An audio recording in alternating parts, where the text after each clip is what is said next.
All right.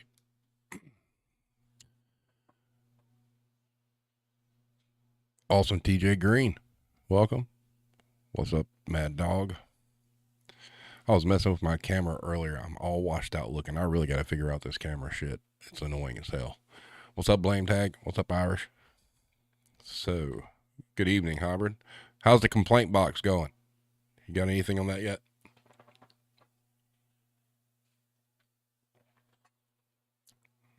All right. So, I was at work a few weeks ago, and a discussion was had, and there was a comment made about knowing your role and staying in your lane. So it kind of gave me an idea for something to talk about this evening, which is the lost art of staying in your lane, knowing your role, and shutting your mouth. And what that involves are people that we've all dealt with in this business, people that do not have a title, people that aren't above you, in some instances may make the same or less than you, feel like they're your boss and everybody else's boss. And, we've all dealt with it. But one thing I wanted to touch on is how they get there, how they become that way. Now, for a lot of us here, watching, we've been managers. All right. So we, in the retail industry, you're trained and you're punished if you don't do this. You're trained to know what's going on in your building all the time. They expect you to know what's going on in your building when you're not there. But part of that is kind of having your ear to the ground on what your associates are saying and what they're doing. So what tends to happen is you get people that, it's kind of like raising children in a way. You get people that have bad behaviors and you don't discipline them. So they grow up thinking, oh, all these bad things they did were okay. Well, guess what? You're kind of partly to blame. You let them continue to do these things, and they eventually feel like, oh, it's okay to do this. It's okay to be this way. Same thing happens in business. You have associates that, some are introverts, some are quiet. You've got a lot of people that do work, but you have from time to time a handful of people that have this self-importance that they feel like that they're over you, and that they're even over, if you're not a store manager and you're just working and you are observing this, they think that they know more than the person in charge, which 9 times out of 10 is never the case. So what happens is these people get so wound up in this stuff and they're never put in their place, right? And their ego gets bigger and bigger and bigger. No one keeps them in check. So what happens is eventually this thing snowballs and you wind up dealing with people who act like they're your boss and even have the balls to go all the way to the top and start speaking to them about things that, seemingly makes them think that they know more than the person that's in charge and has been in charge for years and has more experience being in charge, et cetera, et cetera. And it causes a lot of problems. But the issue is, if you don't recognize it early on and put a stop to it, they're going to continue to be that way. And it's going to get worse. And I don't consider myself, and I've never considered myself a mean manager. But the meanest thing I ever did to an assistant manager ever was at Jesus's craft store, and my co-manager was getting a little out of hand. And it was public humiliation too. I'm really kind of an asshole for doing this, but it needed to be done. And if he wouldn't have said something that he said amongst the staff, it wouldn't happen. So I took a pencil in the break room while we're all there, and I drew a circle in the floor, and I asked him to stand there. And he stood there and he looked at me, he was like, okay, what's this for? I said, now you know your place. And you have to do that with these people. You have to have hard conversations. You have to pull them to the side and say, look, I appreciate your passion for what you're doing, but you are not in charge. You do what we tell you to do. Quit telling everybody around you what they need to do. Above your pay grade, not your job. Stop. Because it causes dissent amongst your store. It becomes like the North versus the South almost. You've got a group of people running around discrediting work that other people are doing because this group's been allowed to just run and do whatever they want to, like the wild, wild west. And there's no ramifications from it. And then if you don't stop them, and then they get shot down on something, they get all butt hurt about it, and, causes more issues. And it's something that all kinds of businesses deal with. It doesn't matter if you're a department manager. It doesn't matter if you're just two associates working in a department and you have a department manager. That person, these are the same people that walk around saying, hey, this person's a shitty manager. Well, okay. What qualifies you to be able to say that? And it's just ridiculous. Thank you, Micah. I tried to be the best manager. You would have missed that one. That one was when I was in the other store, when I was in Ackworth, not when I was in Austell. What's up, Brooke? Irish says, what's worse is when they are like that because they're friends with someone above your head. Yeah, that's even worse. Now, I haven't had a lot of situations like that. And this sounds kind of funny. One time somebody said this to me, and it does make sense, even though you try to be a good manager, right? This person said, my staff is under the impression that this is a democracy, and it's not. This is a dictatorship. Yeah, that's the way it should be. But you can do it nicely, mind you. But I just have a problem with people act your wage. Thank you. That's very good, Mad Dog. But it's I don't know. It's just one of those deals where it causes more problems, and if you let it continue unabated and you don't, put a stop to it, it gets really, really bad later on. These are the kind of people that if you let it go on too long and then you finally have enough of it, you could finally pop and snap on these people, and then they wind up walking out at a really bad time of year or something like that when you really need them.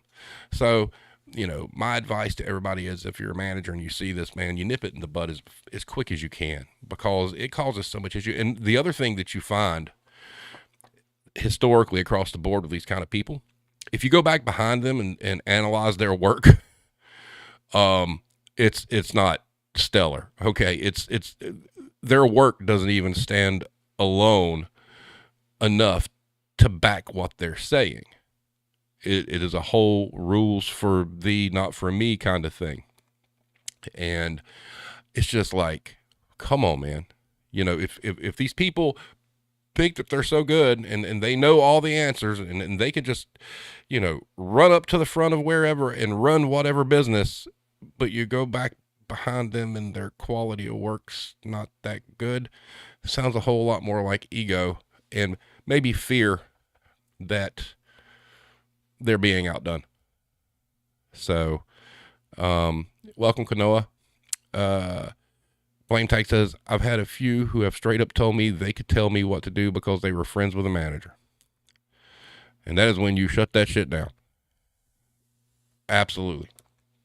And it's terrible. So, Mad Dog, I know you said that you had dealt with something like that today. So you guys kind of share your stuff that you've dealt with in the chat, and we'll go over it. But I just feel like it's something that needs to be talked about. I think when you let the inmates run the asylum, basically, you're in for a long road. And it's only going to call, even though you may try to ignore it or whatnot. Quinoa. Hey, I learned something awesome. when it gets out of hand, it just gets worse. And sometimes you can't close Pandora's box back, once it's open. So it's best to take care of it immediately and, keep that from happening, because it causes strife. It causes drama. It causes unnecessary competition, unhealthy competition. This shouldn't even be there to begin with, because most of the time, these people that are doing this, you're all on the same team. It is like, and you look back at it sometimes, or you look at the situation as it's unfolding, you're like, who the hell do you think you are? I mean, like, people take it way too serious. It's just retail, guys. We're not curing cancer. We're not sending men to the moon or women to the moon. we most of the time, even as a manager, you're a glorified stalker. All right. So, I mean, why people get so up in arms over stupid little things is amazing to me. Let's see here. Mad Dog says, had an associate with 2 years of work experience tell me I should have done something a certain way and then called me sweetie. Knowing you, boy, I bet that went over like a lead balloon. Those back rooms got to look good. They sure do, because customers shop there, right? All the time. You got to clean them, all sorts of stuff. But it's it's a little disheartening, because you're all supposed to be in it together, and the whole goal is, we all know, stores have a bunch of moving parts, and a lot of times, depending on what your role is, you're a cog in a big machine, and as you move, it feeds the next part of the machine that moves on and on and on and on. And that's the way it works. I mean, that's really how the business operates. And when you get people like this, the machine starts to break down. And when they break down, not good. Blame Tag says, I should find that Terry guy and tell him to F himself. I got transferred to a theater I did not want to go to because he told his manager friend to transfer me instead of him. Yeah, that's another thing too. And this is kind of a sidebar, but when we see all the discussions about don't discuss your pay, even though we know it's legally protected that you can discuss your pay at work, okay? It might not be the right thing to do in some situations, but it's perfectly legal, and nobody can get on to you for it. But part of the reason why that's protected and why that's there is kind of like just what you mentioned, Blame Tag, to make sure you've got people that aren't making more money just because they're the buddy of the boss, kind of thing. And that is a problem.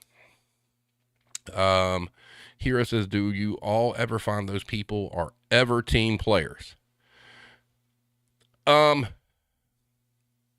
Most of the time, they're a team player for a little team that they've built themselves. It's not the whole team.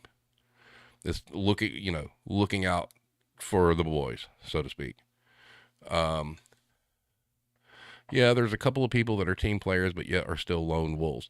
Well, lone wolves, I mean, are they causing drama? I mean, are they acting like your boss, or they just kind of keep to themselves and keep it moving? Hybrid. But yeah, I mean, it's an issue. All right.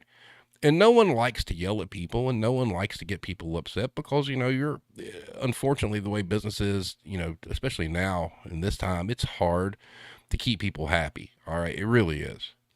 But, you can't just let people run around trying to run roughshod over people just because they think they're special, and they're not. And you really do have to stop it. If you don't stop it, the end result later is going to be far worse than what the result would have been early on if it had been handled.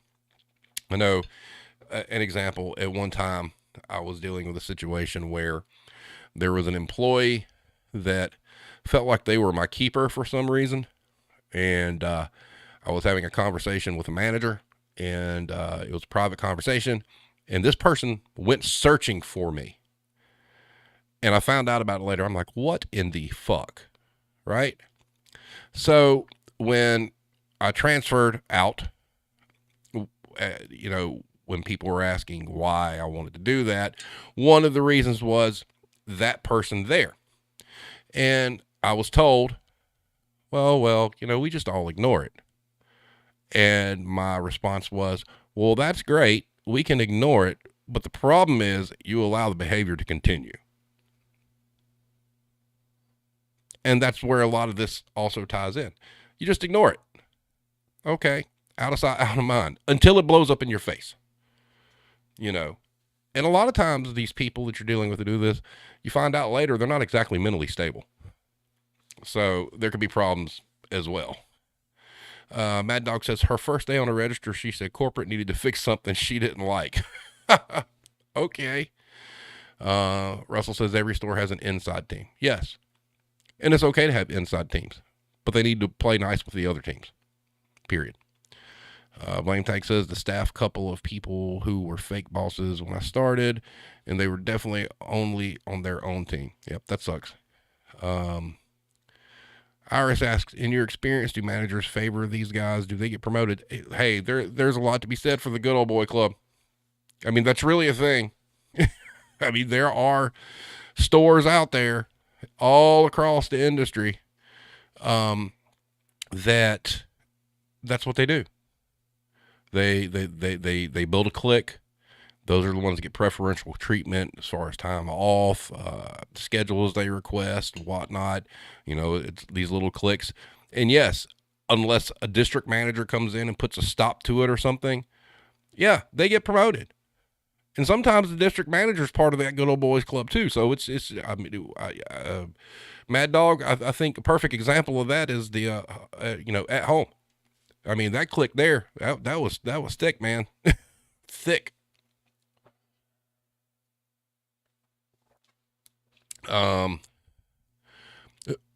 Hero says, wonder if they ever get tired of the BS. Who gets tired of the BS? Just curious. Blame Tag says, Irish, in my experience at the theater, yes, but at my current job, no, they don't tend to move up. But that might be more the fact that not many manager positions have popped open. Okay, yep. Irish says, promoted to the point of incompetence, the Peter principle. Nice.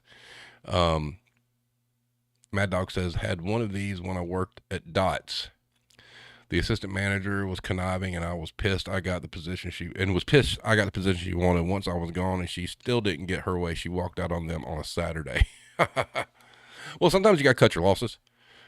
It's like if you lose somebody because you just can't rein them in, I mean, what are you really losing? And can you do something creative within your whatever situation you're in to compensate? Most of the time, the answer is yes. You can. It might not fit the mold, and you might have like a temporary issue, but it happens. It really does happen. But it's not specific to any segment of retail. It's not just, it could be a hard lines based business. It could be a grocery store. It could be a drugstore. It could be, a clothing store. There's just people out there that have this self-importance about them that, you may not notice it when they come in. Lots of times managers, when they hire people like this, they look at it as a go-getter attitude, and they're like, hot damn, I got somebody who's ready to go. And they get in, and they're like a wrecking ball. They just like morale maulers. I mean, they just kill, the good people in the building, because eventually the people that they're doing this to, a lot of them may be good employees. Some of them might not be. I mean, whatever. And it's also kind of a form of bullying if you really want to get into it. And that crosses into, some other territories legally that could be issues, and that's the one thing I will say is what comes over time with experience, especially in like high performance retail management, is you get attuned to so many things. It's kind of like Native Americans being, really in tune with nature and all that.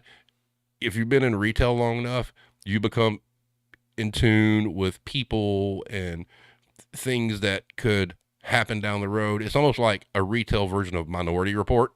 It's like you can predict the crimes before they happen. because you've done it for so long and you see the patterns. And you got to be careful too, because, if you're not in a position of management, or maybe you're an assistant manager, right? And maybe you have a store manager that doesn't really listen to you too much and they're just going to do their own thing. You still got to keep your guard up, because chances are every one of us at some point in time have pinpointed somebody in our buildings that was nuts, that really wound up being nuts. And something happens and all of a sudden you're like, well, that's not surprising. Saw that coming. And you've got to be able to identify that. And right now the world is so absolute batshit. It's even more important that you know who may be the loose cannon and who's not. Because there's a lot of angst and a lot of anger out there right now. And if you really don't have your finger on the pulse of the people in your building, that could come back to bite you real bad. Blame Tag says, I wrote that in the Serving Times Guide to Skills You Don't Know You Have. Human behavioral expert. Self-plug. Yes. And that is correct. That is correct. We talked about that, in the episode about the manager in your head, the job that you can't quit. What's up, Erica? Greetings. That's a skill that you get and you never asked for it. You didn't want it. And once you get it, you can't get rid of it and you hate it. It is awful. I wish to God I could just go work and be numb to everything and go home. I hate when you see all the flags and you're like, oh, this is going to be bad, and you can't do a damn thing about it. So you just got to sit back and eat your popcorn and watch it go down. And then, sometimes shit happens and you're like watching people like, well, we didn't see that coming. I'm like, okay, just keeping my mouth shut, keep it moving, nothing to see here. And so you're 100% right, Blame Tag, 100% right, because that skill is what allows you to identify the people that we're talking about and shoot that down, because there's a behavioral pattern with it. Because what'll happen is you'll get those kind of people, and then finally one day they'll have a conversation with you and you'll put them in their place and they'll get all butthurt about it, right? And pout. And lots of times their performance gets worse. And it only got worse because they didn't get their way. They didn't get that acknowledgement that, oh, they're so great. Not realizing they're not that great. And I'm sorry, everybody that's been a manager for the most part that I know has earned that for some reason, right?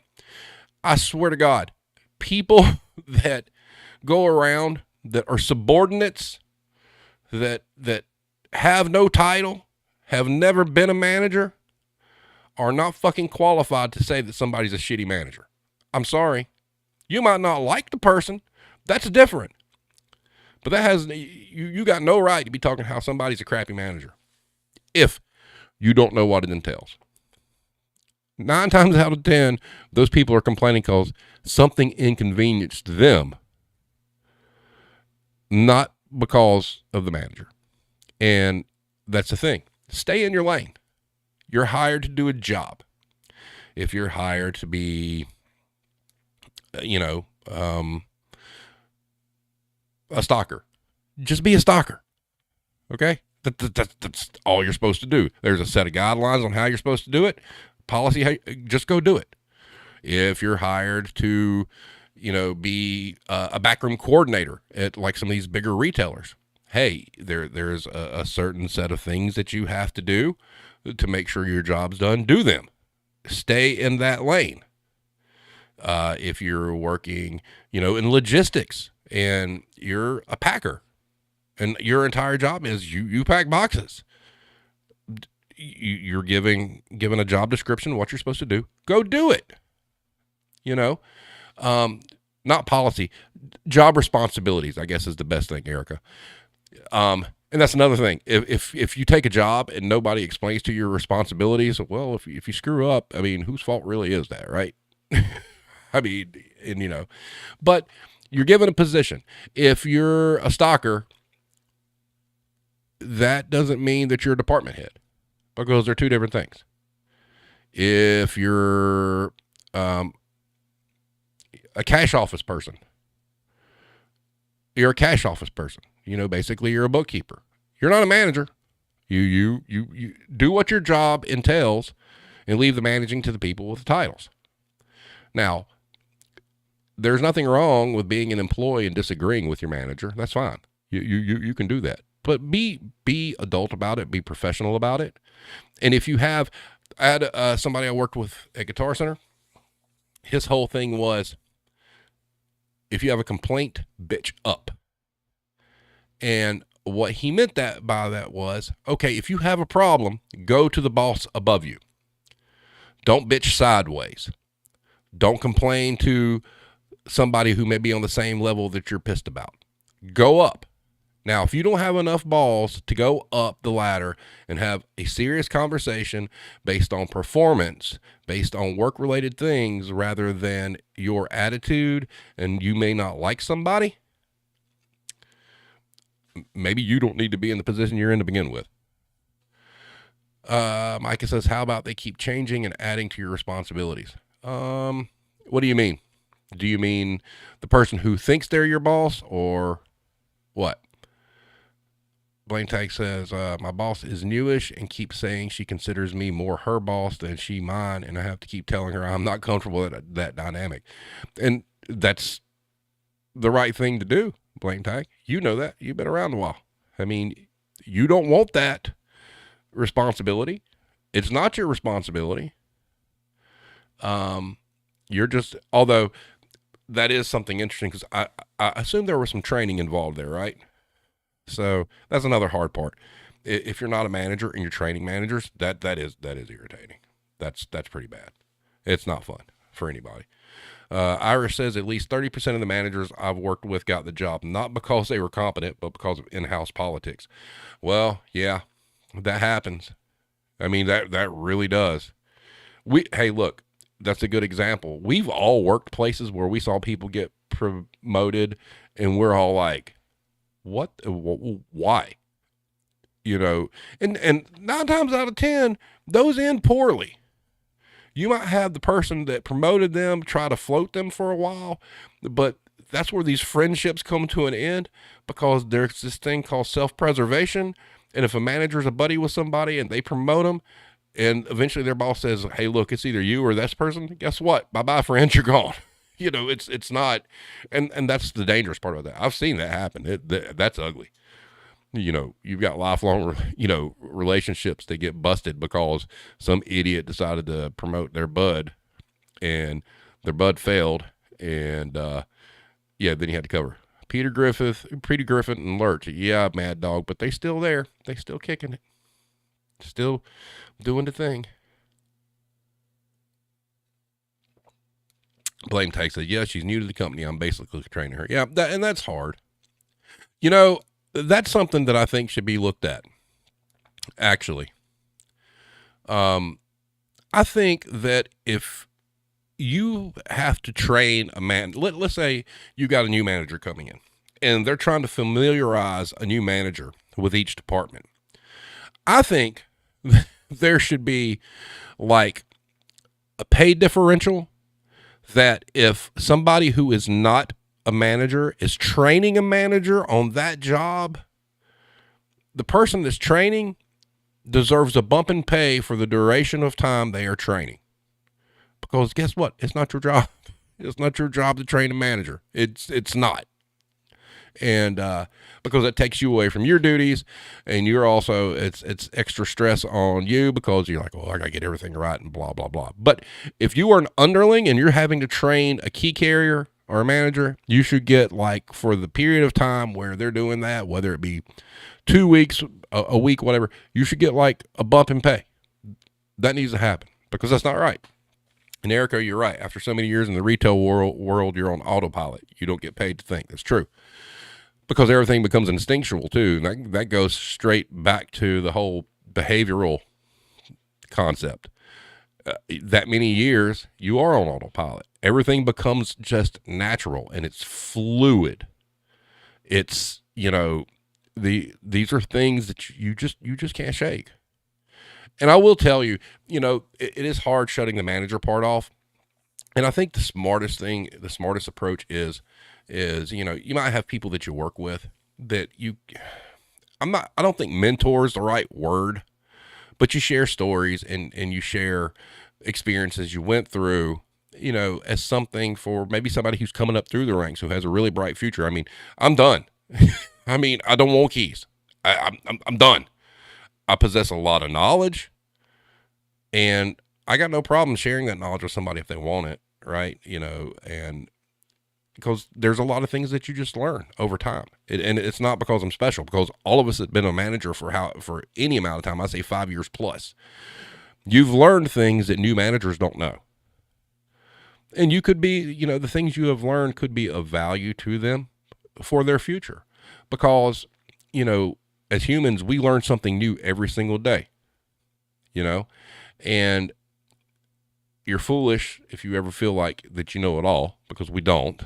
I just learned how to pronounce a word here tonight, So, but there's nothing wrong with taking lessons that you've learned and sharing them with people, and letting them know that it's not the gospel. I mean, it's not like that everywhere, but certain scenarios and situations and things to look out for, and things to be mindful of. And, that's kind of like using your power for good instead of evil, if you're doing it with the right person. And, lots of times, what I've seen is there's managers out there who are great, that are coming up the ranks, that I will say this, the one thing I see lacking is, anger. And I don't mean that in like being raging or anything like that. I think that you have to have a good balance of being a great person and a great leader, but being able to be mean when you need to be mean and when you're forced to be mean. And that's a hard thing to instill into people, because sometimes you just gotta, that self-preservation thing, as these people you come across move up, through the ranks, if they don't have somebody kind of telling them, hey man, mind your six, there's going to come a time you're going to have difficult conversations and you're going to have to hurt people's feelings, do it. Because if you don't, those kind of people will run you over and wind up either running you off or taking your job. Maiden says, oh, do you mean like going away to a manager training and your SM telling you not to remember what you're taught, that he'll teach you how to do things right for your store? Oh boy. Oh boy. I think I got that speech too, actually, to be honest with you. That was the most toxic company I ever worked for. I just want to throw that out there. TJX companies, y'all need to get y'all shit together. If Mean Girls was a retailer, that'd be y'all. Just saying. His way was the absolute wrong way to do it. Yeah, Maiden, that was some BS. That place, I don't know, and it's bad. Yeah, but you know what? I've had that as well. Not just there. There have been trainings I went to where I was told when I get back, oh, well, that's not how we do it. I'm like, why'd you waste all that money to send me to training? Why? Why? God, Mad Dog, look at all the rainbows and unicorns we got taught out at the Gaylord Texan in Texas.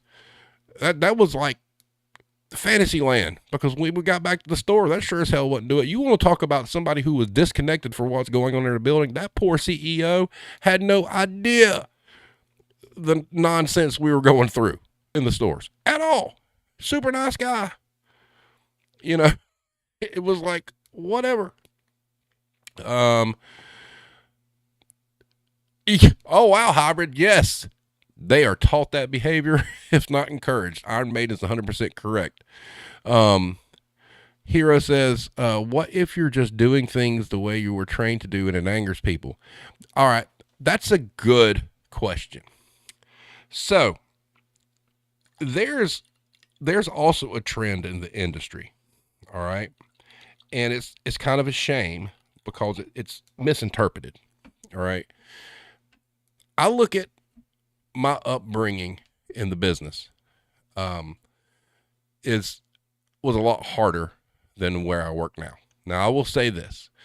When I first started my working career, I was in the business that I'm in now. And when I left that business, I said, well, if you can survive that business, you can survive anything. Well, many years later, I found that the converse of that is true. If you can survive what I call big boy, high end, high stress, high performance retail, yes, you can survive anything. But when you grow up in that kind of industry, standards are different. All right. They really are. It's tighter. It's more specific. There's less margin for error. You're in businesses where sales do matter. You're not in locations where stores are just automatically going to print money. It's very bottom line focused, and you're taught specific skills to help prop these businesses up. Everything from, how you properly set a planogram, everything from, you need your labels left to right, you set a planogram, certain ways, whatnot. And most of the bigger retail companies operate on systems that make you more efficient. Okay. And I can tell you that the business I'm in now is clueless to that efficiency. It's not a negative. Okay. It's just a difference in businesses. It's not saying this business is worse than the other. It's just saying that when you're in an industry where you sell necessities and it's just going to make money no matter what, some of those standards aren't as important because they're just planning on the money to be there. And they only worry about bigger things. They don't worry about little jobs and they don't worry about whereas I worked for retailers where you could run sales reports that would narrow it down to a 4-foot section in your store in one row of a planogram. I mean, you could drill in to, that kind of data versus working in a business where it's not even a SKU-based inventory. It's just a dollar-based inventory. And, it makes money hand over fist. Shrink's never a problem if you're in a big location because the sales are there to compensate. However, in those businesses, they focus on bigger core departments, not like some of the smaller ones.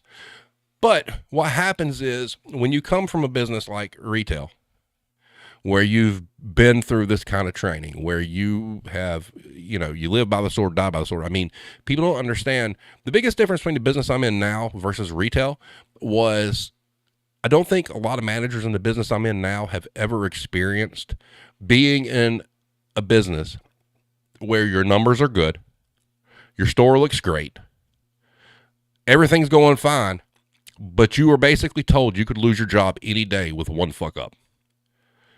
Where I'm at now, they don't have that at all. And because you don't see that stress in those people. Now, when you come from the business like this, to Hero's point,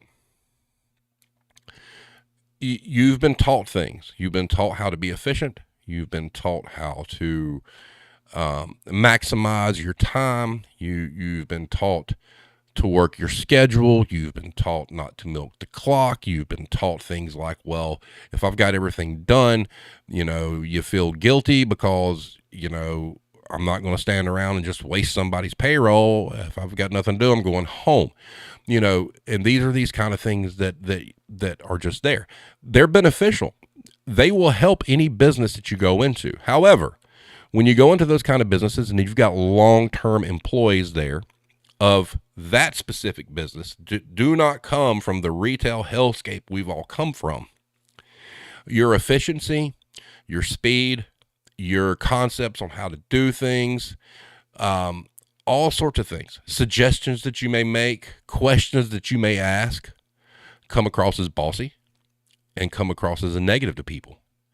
People get mad because there's this kind of culture where people will recognize that you're really good at what you do, but they hate it because they feel like it makes them look bad. That's not the intention. It's never the intention. The intention is just to go do the best job that you can go do. But there are people out there that push back against that and take it personally, like somebody's trying to make somebody look bad, with not having any clue where we come from. And I kind of equate it to like if you went from like a corporate business to a family owned business, the country laid back or whatnot, and you came in with these quote unquote big city ideas. It's kind of like that. It's not that you're trying to harm anybody. And that's a misconception too, because there's a lot of people, when I'm talking about dealing with employees who think they're the boss, that's different than you thinking people are bossy because they do things a different way. So there's got to be a division there. You have to understand what that is, because if you don't, that's, everything gets real fuzzy.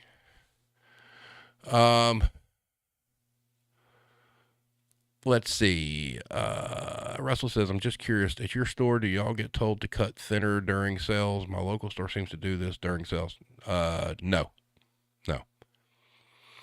Nope. And that's also, it's one of those deals. I mean, it's hard to explain. If you've worked in retail and you've experienced getting out of like really gut wrenching PTSD inducing retail into something like that, you understand. If you've never done it, it's totally foreign. It's totally alien. People will not understand at all. And typically, the people that feel that way about the things you say and the things you do, they'll never understand it, ever.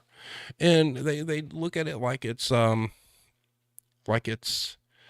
intentional, like you're really trying to harm them or whatnot. You're not. You're just trying to do the best job that you can do. And you're not doing it to get a feather in your cap. You're not doing it to get a pat on the back because you've had enough of those through the years. You're not looking for, hey, good job, Steve. Nope. I know when I'm good and I know when I suck. I don't need somebody to tell me either. And if I suck, I'll apologize. And I don't understand why people are so territorial about it. Sometimes if they would just listen to you, things would be easier. I mean, what's wrong with making your job easier? But there's a whole lot of industry-wide, period, people who like to stretch out projects to take up their shift or whatnot. And me personally, I can't do that. I just can't. I feel like as an obligation, and this is a fault on my part because, it's my hours, it's my paycheck or whatnot. But if I'm at a point where I don't have enough time to get into a project, it's going to take too long, or I feel like I've got everything done that needs to get done, it's like this moral obligation. I'm not going to waste so-and-so's payroll. I'm out. Bye. I'm going to save you some money and that's just the manager in me. And I hate it. I really do. It sucks because there's been plenty of times I've left early, earlier than what I was scheduled because I didn't really have anything to do. Whereas there's people that I work with that would walk around for an hour just to kill time. Yeah. Here it says, do not mess with go mode, Steve. Now this is a little side story. This is something that Russell, you probably remember this pretty well. Maiden, you didn't have a lot of exposure to this because our business was different. But I'm one of those people that if I'm working, I mean, like if I'm in my zone and I'm just busting ass and going, leave me alone. Don't talk to me. Don't try to joke. Don't try to get me stuff. I'm just like, Urgh. And that's just how I am. So I don't know if any of you guys are like that. And what's bad is because people will like try to talk to you and stuff. Like when you're really, really focused, there's some people that it's okay with, obviously if your bosses come back and want to talk to you, they're your bosses. So you talk to them, and no harm, no foul. But when you got people coming up with the chit chat and stuff, when you're busting ass, it's like, come on, man, let's go. So yeah, do not mess with go mode, Steve. And it is kind of interesting. I'll be 52 years old this year. Man, do you know how just crazy it is to be that old and outrun younger folk? Man, y'all, that's embarrassing, guys. That's embarrassing. So yeah, fun stuff. So that's about it for my TED Talk on that. You guys got anything? It just irritates me that these people, come at some of us sideways thinking that they're better than us and whatnot. And it's like, man, I'm just here trying to do a job. I'm trying to live my best life right now. I don't want keys. I don't want to be in charge. I'll offer knowledge and I'll offer opinions if they're asked for, but I'm not the one who signs off on payroll. So my opinion don't mean shit. And I know that, and that's okay. I'm fine with that. You know, the problem is the ones who think their opinion should mean shit and get upset when they find out it really doesn't. So, you know, it's fun stuff. No big deal there. But what we got coming up in the next few weeks, next Monday, I've got GM Reigns from Twitter. Also the week after that, I believe, I don't have the date in front of me. We have Would You Like Shots with That, who's going to be talking about the pharmacy documentary that they're doing. And then the final week of the month, we're going to have Manager Cranky, which you guys will enjoy greatly. She's awesome. I finally like, okay, look, I know you're in another time zone in another country. We got to get this figured out because this will be fun. Now, that also doesn't mean, that means Wednesdays are open. So I may have some Wednesday things pop up. I don't know. So we'll see.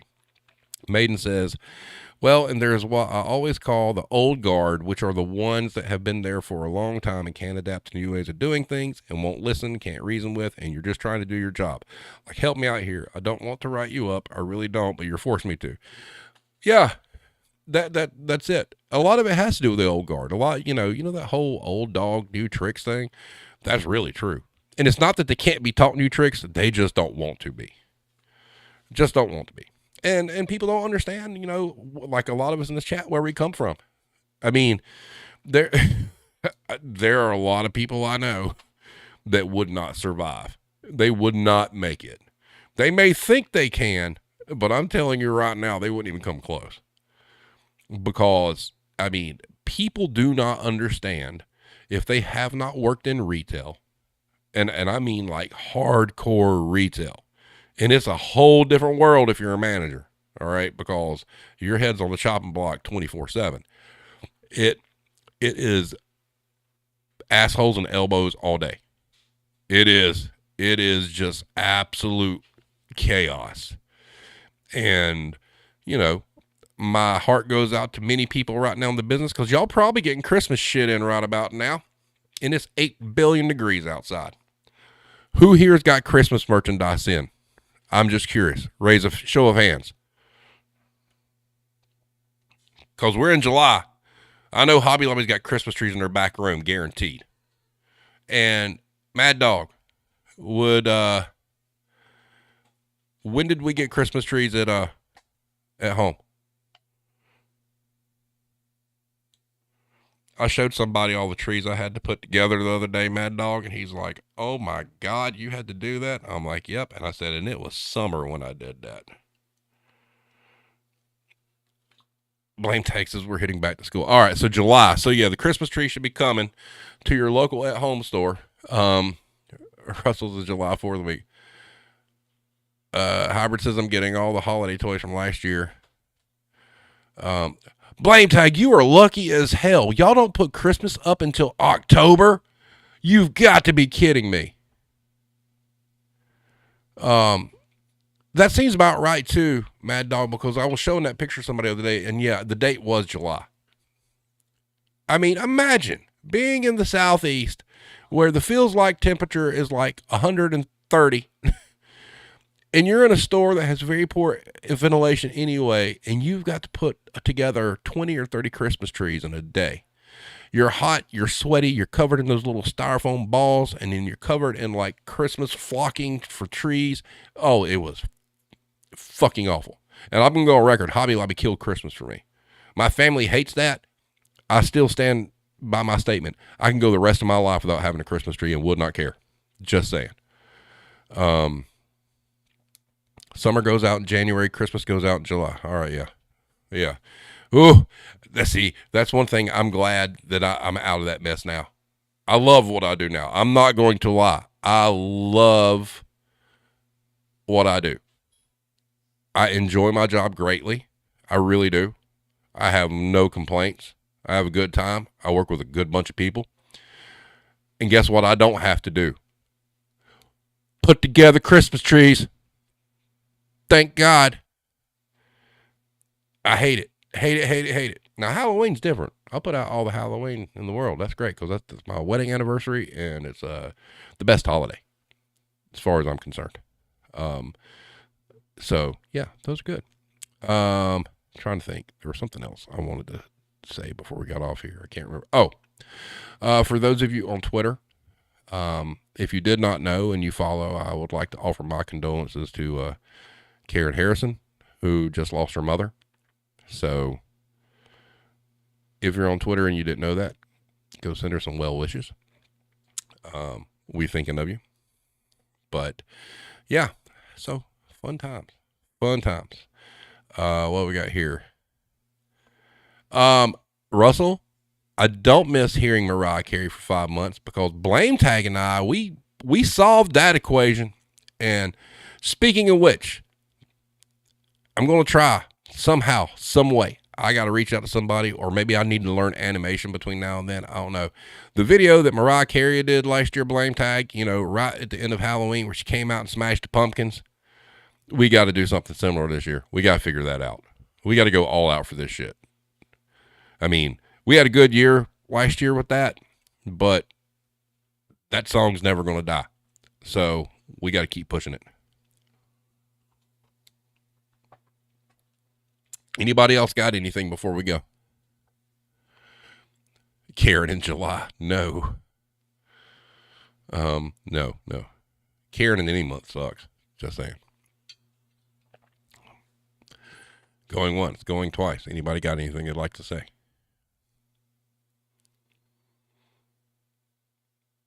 Hey, only if you wear that Viking hat.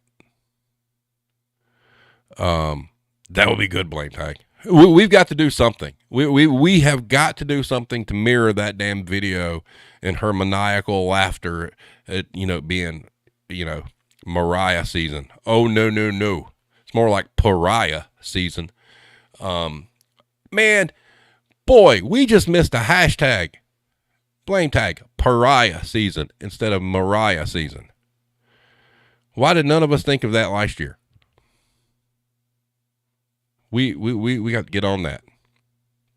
So, all right, but we got some good stuff coming up. There'll probably be some Wednesdays. If Iron Maiden can ever coordinate, there may be a music podcast soon. Just saying. Just giving you a hard time, Maiden. I know you got stuff going on in your own life. That's okay.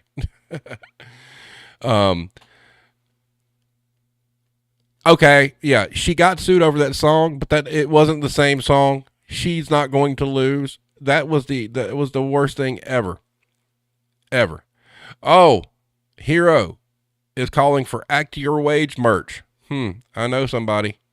Blame Tag, do you know somebody? You should be good. So yeah, next week, like I said, GM Rain's gonna be on.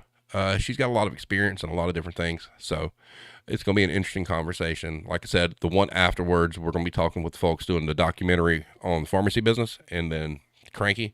There may be things come up on Wednesdays. I don't know. We'll see what happens. And, we got to try to get Scott Seiss on eventually.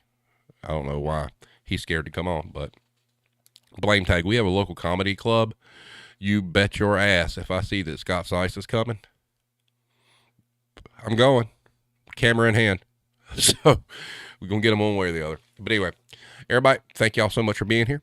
If y'all have suggestions or things you want to talk about in the future, please let me know. If you got somebody that wants to be on the show, please let me know, and we will go from there. So everybody have a great night. Stay safe. Make sure that you guard yourself from monkeypox. And everybody have a great night. We'll see you next time.